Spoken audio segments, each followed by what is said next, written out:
அண்மை செய்தியை பார்த்து வருகிறோம். தக் லைஃப் படத்தில் நடிகர் சிம்பு நடிக்கக்கூடாது என தயாரிப்பாளர் சங்கத்தில் தயாரிப்பாளர் ஐசரி கணேஷ் புகார் அளித்திருக்கிறார். விவரங்களை செய்தியாளர் ஜெபர்சன் வழங்க கேட்கலாம். ஜெபர்சன் வணக்கம், முழு விவரங்கள் என்ன?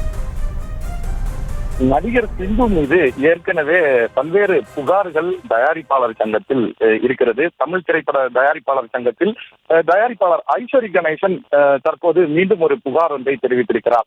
அந்த புகாரில் கொரோனா குமார் என்ற படத்தில் நடிப்பதாக கூறி ஏற்கனவே ஒப்பந்தம் வேல் நிறுவனத்தோடு ஒப்பந்தம் போட்டப்பட்டிருப்பதாகவும், அந்த ஒப்பந்தத்தின் அடிப்படையில் அந்த கொரோனா குமார் படத்தை நடித்து கொடுக்காமல் சிம்பு ஏமாற்றுவதாகவும் ஏற்கனவே தெரிவித்து இது தொடர்பாக ஐஸ்வரி கணேசன் நீதிமன்றத்தையும் நாடியிருந்தார். அந்த நீதிமன்றத்தை நாடும் போது இந்த படம் தொடர்பாக சிலம்பரசனுக்கு 9.5 கோடி ரூபாய் சம்பளம் பேசப்பட்டு அதில் 4.5 கோடி ரூபாய் அட்வான்ஸாக சிலம்பரசனுக்கு கொடுத்ததாகவும், ஆனால் இந்த படத்தில் நடிப்பதற்கு அவர் நேரம் கொடுக்காமல் காலம் தாழ்த்தி வருவதாக புகார் தெரிவித்திருந்தார்.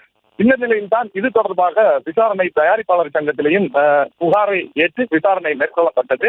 இந்த விசாரணையின் அடிப்படையில் இந்த அக்ரிமெண்ட், அதாவது ஏற்கனவே வேல் நிறுவனத்தோடு போடப்பட்டிருந்த அக்ரிமெண்ட் முடியும் வரை சிலம்பரசன் வேறு படங்கள்ல நடிக்க கூடாது என தயாரிப்பாளர் சங்கம் மறைமுகமாக ரெட் கார்டு விதித்ததாக சொல்லப்படுகிறது.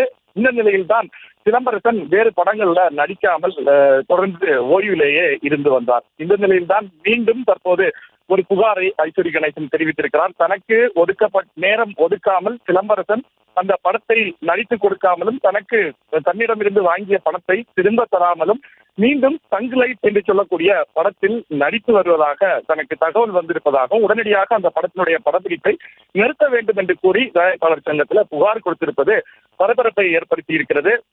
சினிமா துறையில் இது போன்று திரைப்படங்கள், அதாவது தயாரிப்பாளர்களிடம் முறையாக அட்வான்ஸ் பணத்தை பெற்றுக்கொண்டு நேரம் ஒதுக்காத நடிகர்கள் மீது தயாரிப்பாளர்கள் நேரடியாக தயாரிப்பாளர் சங்கத்தில் வைத்து கட்ட பஞ்சாயத்து மூலமாக தீர்வு காண்பதுதான் இங்கு தமிழ் சினிமாவில் வழக்கமாக இருக்கிறது. அதன் அடிப்படையில் தான் தற்போதும் அவர்கள் ரெட் கார்டு விதித்திருக்கிறார்கள். அதை மீறி தங் லைஃப் படத்தில் சிம்பு நடிப்பதாக வந்த தகவலை அடுத்து அந்த படப்பிடிப்பை நிறுத்துவதற்கு தயாரிப்பாளர் சங்கத்தில் புகார் கொடுத்திருக்கிறார். இந்த புகார் தொடர்பாக சிலம்பரசனிடம் விளக்கம் கேட்க தயாரிப்பாளர் சங்கம் முடிவு செய்திருப்பதாக நமக்கு தகவல் கிடைத்திருக்கிறது. மேலும் ஐஸ்வரி கணேசன் இது தொடர்பாக அடுத்த கட்டமாக நீதிமன்றத்தில் வழக்கு நிலுவையில் இருக்கிறது.